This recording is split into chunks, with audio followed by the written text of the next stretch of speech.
My 10-year-old son whispered. Mom says you're not even my real father. Just her ATM. Her family laughed at the joke over dinner. I smiled, poured the wine and served dessert. 2 days later, they woke up to empty closets, a frozen bank account, and a call from a lawyer. Turns out, I was never just the ATM. I was the owner of the house they thought they inherited. My name's Andrew. I'm 42 years old, born and raised in Nebraska, but I've lived in Oregon for the past 12 years. I work in risk management.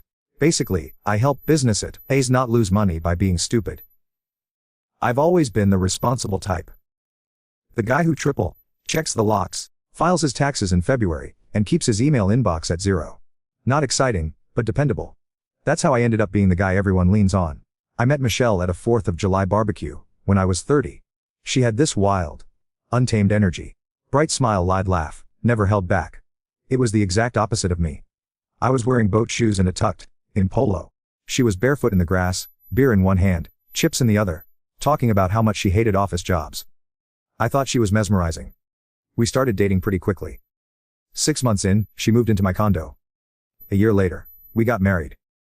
We weren't exactly alike, but I thought we balanced each other out. She brought spontaneity, I brought stability. When Dylan was born, it felt like everything settled. Like we had found the center. She said she wanted to stay home with him, that the early years were important. I agreed. I took on more hours, made sure the bills were paid. Gave her room to be the mom she said she always wanted to be. That was 10 years ago. Dylan just turned 10 last month. We threw him a backyard party. Inflatable obstacle course and all. His cousins came, Michelle's parents and sister drove up from California. It was loud, chaotic and expensive. But I smiled through it, grilled hot dogs, handed out drinks, laughed at the same stories I'd heard a dozen times. I even let her brother use my smoker, which was basically sacred territory. That night at dinner, after the kids had eaten and disappeared into the basement, the wine started flowing a little heavier. Michelle's sister was talking about real estate. Her dad was going on about his golf league, and someone made a joke about being married to a paycheck. I let it slide. I've heard worse. But then Michelle leaned in, grinning at her sister, and said something I didn't quite catch. The table laughed. Not just a chuckle. Full laughter. That's when Dylan, who had wandered back upstairs for a soda, leaned in close and said, almost matter-of-factly, Mom says you're not even my real father. Just her ATM. I didn't react. I just kept smiling. Got up, poured more wine. Brought out the dessert I had picked up from that overpriced bakery Michelle liked. Chocolate torte, lemon bars, and some little Italian cookies. They ate and laughed and clinked their glasses, and I stood there thinking. Okay. 2 days later, they woke up to something else entirely. Michelle always underestimated how much I noticed. I think she assumed that because I wasn't confrontational, I wasn't paying attention. She was wrong. I noticed the way her phone always went face down on the table. I noticed the random Amazon charges that had no packages. I noticed the Venmo transactions marked pizza that always went to the same name. I noticed the way she stopped asking how my day was, and how quickly she swiped away her notifications if I happened to be nearby. But I didn't say anything, not yet. I was collecting data. Quietly. Methodically. Just like I do at work. You don't jump the gun in risk management. You build the file. You wait until there's no wiggle room left. And I had a hunch that the truth wasn't going to be something that could be undone with a simple apology. I started by going through the shared files on our home computer. Michelle never really logged out of anything. She used the same 2 passwords for almost everything. The dog's name and our wedding anniversary. Within a few hours I had access to her email, her cloud storage, even her deleted messages. What I found wasn't some tragic emotional affair or a string of desperate emails to an ex. It was worse in a way. Cold. Calculated. There were group chats with her sister and mom about how Andrew doesn't ask questions, just pays. Or, Dylan's not even his and he still does everything. One message from her mom said, well, he's too boring to cheat, so I guess she wins. There were screenshots of my bank balances, a photo of my W-2, and even a thread where they joked about who would get the house when I inevitably croaked from stress. What really hit me though was an email thread between Michelle and her sister, titled The Exit Plan. They were talking about life insurance policies. About how much they could get if I were gone. Like I was already a ghost. At that point, it wasn't about heartbreak. It was logistics. I started taking half days at work to meet with lawyers, accountants, and a very discreet private investigator. I pulled my name off every shared account, froze every joint credit card, created a new bank account, transferred my payroll, and left just enough in the old one to avoid suspicion. I contacted the title company about our house, which, thankfully, I had purchased before our marriage, and kept in my name. She never bothered to check. I moved the deed into a trust. Next came the car. I had bought Michelle an Audi last year. Expensive, impulsive, not like me. But I had been trying to patch things up. I found out she never transferred the title. Still under my name. So I sold it, quietly, parked it at the dealer, took the check, and reported it as sold online. She thought it was stolen. Filed a police report. I called the officer myself, explained the situation, and he closed the case within a day. The night before everything happened, she told me her parents were staying an extra week. I said that sounded great. Dylan had gone to bed early, and I stayed up packing my suitcase, quiet as a ghost. I had already rented a furnished apartment 30 minutes away. Paid 6 months up front. New name on the mailbox. No forwarding address. At 5 a.m., I left the house for the last time. By 8 a.m., Michelle and her family were calling me. Phones. I didn't answer. By 9, the bank accounts were frozen. By 10, they received a call from a lawyer informing them that not only had I filed for divorce, but that I was seeking full custody of Dylan pending a paternity test, which I had already taken with him the month before, with his school's discreet help. The results. We'll get there soon. By noon, Michelle had gone from confused to furious. The text shifted from, "Where are you?" to, "You can't do this to me," to, "You'll regret this." Her sister chimed in too, accusing me of abandoning my family, reminding me I owed Michelle everything cause I loved her youth. The funniest part. Michelle never worked a day during our marriage. She didn't give up anything. She took, endlessly. That same afternoon, I got a message from Dylan's school. Michelle had shown up, demanding to pull him out. But the school had already been served with the temporary custody order. She wasn't listed as the primary guardian anymore. She tried to cause a scene, but they escorted her out. Dylan stayed with me that night, in the apartment. Quiet, confused, and exhausted. We watched a movie, ate takeout, and I didn't push him to talk. I figured he needed space more than explanations. The DNA test came in 2 days later. I wasn't Dylan's biological father. But I already knew that. I didn't need a lab to tell me. The night he told me what Michelle said. That I was just her ATM. I looked at his face and realized there wasn't a single part of me in it. Not the eyes, not the nose, not even the hair. But it didn't matter. I'd raised him. Bandaged his knees. Taught him how to ride a bike. Sat through every parent-teacher conference. Helped him build that stupid volcano for science fair. Biology wasn't going to erase 10 years of being his dad. But now it became leverage. My lawyer moved fast.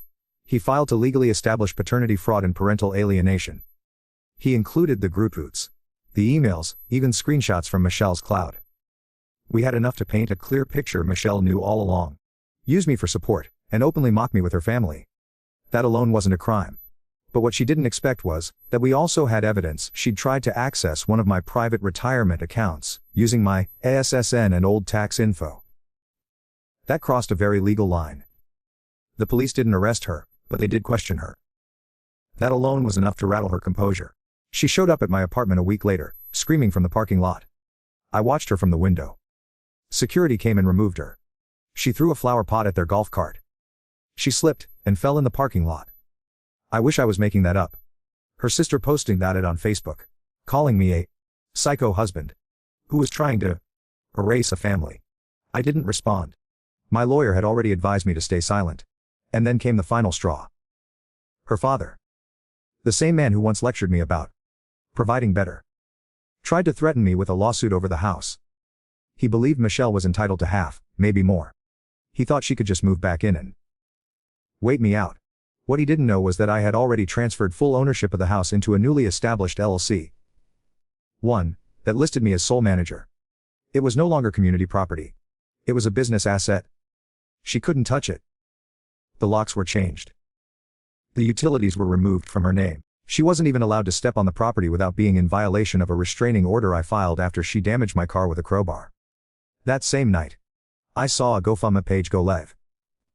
The title: Abandoned Mother and Child Need Help After Hufter Disappears with Everything. The photo was Dylan and her on a beach from 4 years ago. The description claimed I kidnapped my son, cleaned out her bank accounts, and left her homeless. She tagged her entire family. Her sister commented something about karma. Her mom wrote that she never trusted me, and that they always knew something was off. I raised A8 for her 12 in 3 days. Then the fraud reports started flooding in. The GoFundMe page exploded. Friends of Michelle's family were sharing it, local moms on Facebook were venting about trashy divorce drama. And someone had even tagged the local news station's weekend anchor. By day 5, I woke up to voicemail from a report at KPTV wanting your side of the story. He left a number 3 times. My lawyer told me to ignore it. No comments. No tweets, no statements.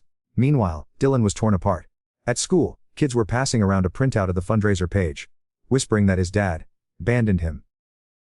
He came home every afternoon, eyes swollen, burying himself in video games. I tried to reassure him, reminded him of our camping trips, the night I taught him to fish, how I showed him that stack of photos from his first Halloween. But the mound of printed insults at his locker, the half-burned papier mache volcano we'd built together, that volcano made its way to social media with a caption, calling me evil. One evening, I found him in the bathtub. Not bathing but crying, phone dripping beside him. "They say you're a criminal," he said, voice muffled by water. "That you stole my mom's money."